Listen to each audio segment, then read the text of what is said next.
বাংলাদেশের ফুটবল প্রেমীদের অপেক্ষার অবসান হয়েছে। বাংলাদেশের জার্সিতে খেলার জন্য হামজা দেওয়ান চৌধুরী বাংলাদেশে এসে পৌঁছেছেন।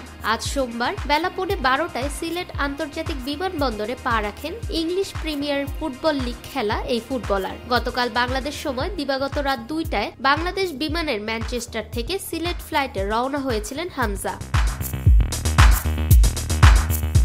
হামজা ও তার পরিবারকে বরণ করে নিতে এয়ারপোর্টের বাফুফের 7 জন নির্বাহী সদস্য রয়েছেন।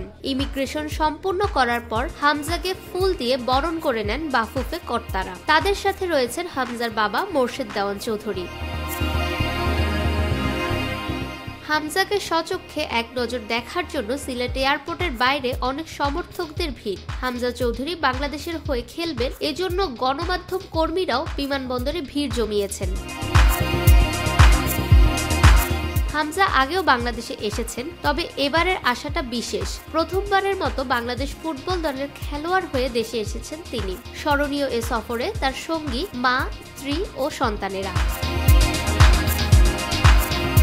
সিলেট বিমানবন্দরে নেমে সরাসরি হবিগঞ্জের বাহুবল থানায় স্নানঘাট গ্রামে চলে যাবেন হামজা। সেখানে আজ পরিবারের সঙ্গে সময় কাটাবেন। তার আগমনে হবিগঞ্জ উৎসবের আমেজ তৈরি হয়েছে। আগামীকাল ঢাকায় আসতে পারেন হামজা। এরপর যোগ দিবেন জাতীয় দলের ক্যাম্পে। 25শে মার্চ ভারতের বিপক্ষে অভিষেক হবে শেফিল্ড ইউনাইটেডে খেলা এই মিডফিল্ডারের।